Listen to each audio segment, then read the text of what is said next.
Olá, boa noite.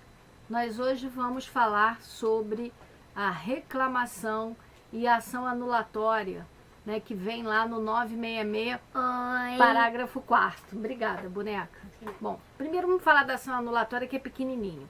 Essa ação anulatória, ela, na realidade, é um meio de impugnação de decisão judicial. A previsão dela é o parágrafo 4º do artigo 966 do CPC, e ela serve para quê? Anular decisões judiciais que estejam vinculadas a atos de disposições de direitos que tenham sido praticados ou pelas partes ou por outros participantes do processo e homologados pelo juízo, né? Serve também, né, para buscar a anulação de atos homologatórios praticados dentro de um processo de natureza executiva. Qual é a natureza jurídica dessa ação? É declaratória, quer declarar que aquilo dali, né, não possui validade. E vai seguir que rito, que procedimento? Procedimento comum. E é só isso. Né? Então, se eu não tenho uma sentença de mérito, eu tenho ali um ato de mera disposição de vontade e eu pretender o desfazimento dele, o caminho está no parágrafo 4º do 966, que é a via da anulatória, que é uma ação que segue o procedimento comum. Bom, e a reclamação? A reclamação, ela é um instrumento também, uma forma de impugnação das decisões judiciais, só que ela tem por escopo a proteção da competência e da autoridade das decisões de um tribunal. E a reclamação nada mais é do que um processo de competência originária de quem? Dos tribunais, buscando a preservação dessa competência, desse tribunal, ou autoridade das decisões desse tribunal. E qual é a natureza jurídica da reclamação? É de ação. Por quê? Porque é uma ação, um processo de competência originária dos tribunais. E ela vem prevista onde? Primeiro, no Código de Processo Civil, a gente tem lá os artigos 988 a 993, e a gente também tem a previsão da reclamação na Constituição, tanto na parte de competência do STF, quanto na parte de competência do STJ. Então, se a gente for para o parágrafo 3º do artigo 103, letra A, a gente tem lá a reclamação no âmbito do Supremo Tribunal Federal. E se a gente for para o artigo 105, inciso 1º, letra F, da Constituição, a gente tem a reclamação no âmbito de competência do STJ. E qual é o objetivo, qual a finalidade da reclamação? A gente já falou ao procurar conceituar a reclamação. É a preservação de competência de um tribunal, ou uma forma de você garantir a autoridade das decisões desse tribunal. E o cabimento? Está lá no 988 e diz respeito a essas duas decisões principais: preservação de competência, garantia da autoridade das decisões, observância de enunciado vinculante, súmula vinculante, né, ou decisão do Supremo Tribunal Federal em controle concentrado de constitucionalidade. E também, o nosso próximo tópico a estudar é o chamado incidente de resolução de demandas repetitivas, o IRDR. Também cabe a reclamação para se garantir a observância de um acordo que tenha sido proferido, né, ou através de um incidente de resolução de demandas repetitivas, ou através também de um incidente de assunção de competência que nós já estudamos, né? A gente tem algumas situações onde a gente vê a reclamação como possível, né? O professor Alexandre Freitas Câmara e o professor Fredi Didier apresentam nos seus livros alguns exemplos. Então, a gente, por exemplo, tem um caso de inadmissão de apelação, sendo que é o juiz de primeiro grau que faz. Ele inadmite. Pelo novo código, a gente vai ver em Teoria Geral dos Recursos que hoje o juiz de primeiro grau, ele não faz mais esse juízo de admissibilidade, é o tribunal. E aí o que acontece? Né? Cabe reclamação. Por quê? Porque a competência por admitir ou não o recurso agora é do tribunal, né? Não do juiz de primeiro grau. Então a reclamação caberia aí, ok? E a competência? Aonde é que a gente propõe?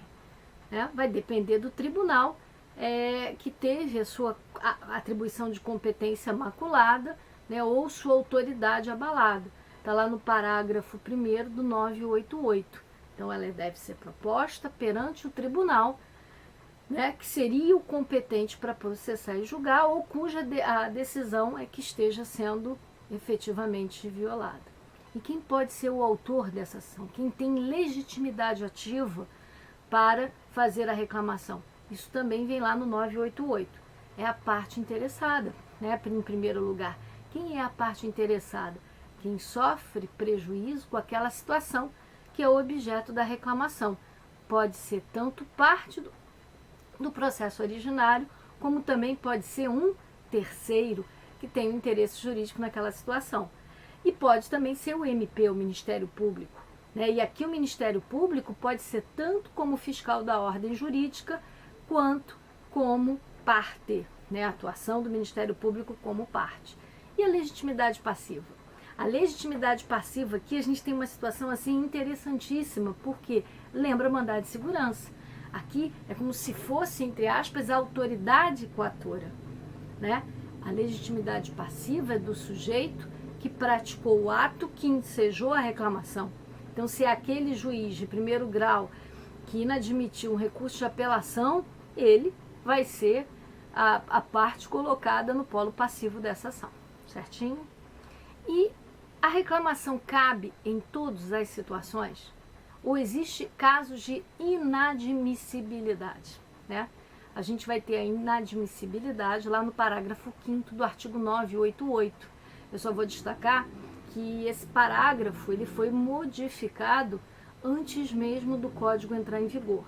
Então, quando saiu o Código de Processo Civil de 2015, tinha uma redação, esse 988, e aí, um mês antes, mais ou menos, dele entrar em vigor, a gente teve a Lei 13.156 de 2016, 256, né, de 2016, que alterou alguns artigos do Código de Processo Civil, dentre eles esse 988, nos casos de inadmissibilidade.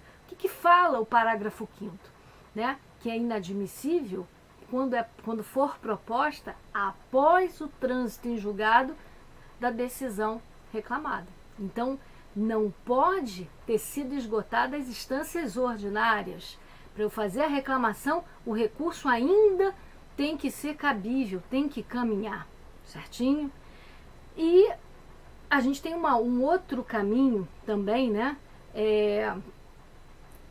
O parágrafo 6º, né, procura separar a reclamação do recurso cabível, dizendo que mesmo que esse recurso seja inadmitido, a reclamação prossegue, a reclamação caminha, e isso é muito importante. Então, o primeiro caso de inadmissibilidade diz o quê? Que não é admissível se o recurso já tiver encerrado todo o seu percurso, encerrado todo o seu caminho. Então, ela tem que ser proposta, né, antes do trânsito em julgado, porque após a inadmissibilidade. E a segunda situação, né, quando ela é proposta para garantir a observância de um acórdão, ou que tenha repercussão geral, ou que tenha esse efeito repetitivo. E aí, nesse caso, a gente tem a questão de não esgotadas as instâncias ordinárias. Exatamente uma situação um pouco diferente.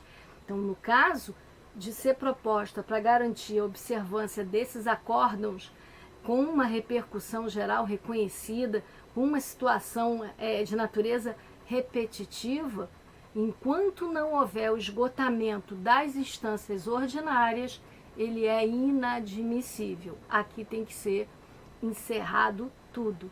Na primeira hipótese, não pode ter havido trânsito em julgado, certinho? E a petição inicial? Ela tem que conter todos os requisitos de uma petição inicial normal, então requisitos de forma, requisitos de estrutura, né? Requisitos extrínsecos. Ela tem que ser apresentado com a prova documental robusta, isso vem lá no parágrafo 2º do 988, e dirigida a quem? Ao presidente do tribunal, que é referida a essa reclamação, já que você quer manter a competência desse tribunal ou a rigidez das suas decisões. E cabe impugnação? Sim, está lá no 990. Qualquer interessado pode impugnar o pedido feito na reclamação. E o MP, Ministério Público, participa? Obrigatoriamente está no 991. Ou como fiscal da ordem jurídica, ou como parte. E ele vai ser chamado a se manifestar, se ele não for parte, num prazo de 5 dias, né? Essa é a ideia, depois de passar o tempo para que o lado passivo se manifeste. E qual é o procedimento? A petição inicial é dirigida ao presidente do tribunal, é distribuída por um relator. Se houve um processo anterior destinado a um relator, ele que deverá ser o relator desse processo, senão vai a sorteio. O relator ele pode, né, requisitar informações, a autoridade, né, que é a autoridade impugnada, e aí ela deve prestar essas informações no prazo de 10 dias. Caso haja um beneficiário dessa decisão, esse sujeito deve ser chamado também para se manifestar no prazo de 15 dias, e o MP, se não for parte, tem que ser chamado a se manifestar como fiscal da ordem jurídica no prazo de 5 dias. Cabe pedir suspensão do processo principal? Sim, se houver, né, fundamento para isso. Aí a gente cai na tutela provisória com seus requisitos específicos, que deverão ser demonstrados na petição inicial da reclamação. E depois disso tudo, o que acontece? O processo seguirá para julgamento, né, um julgamento que, caso seja de procedência, o tribunal caça a decisão, isso está no 992, e pode até mesmo antes da publicação do acórdão, adotar as medidas adequadas e pertinentes, porque não se pode esperar, se houver necessidade, no caso concreto. E o cumprimento dessa decisão em condições normais segue o 993, né? E é esse imediato cumprimento, independente de se ter um acordo prolatado já publicado, pronto ou não. É claro que isso só vai acontecer se for uma decisão assim absurda, que fuja dos parâmetros da normalidade. Um outro detalhe que é importante é que o processamento é pelo rito dos recursos repetitivos. É possível isso? Né? A doutrina ela não se manifesta se houver uma multiplicidade de reclamações versando sobre a mesma matéria. É possível que a gente tenha essa situação ali prevista, certinho? Então, com relação à reclamação, é o que nos cabia falar, e eu desejo a todos uma ótima noite.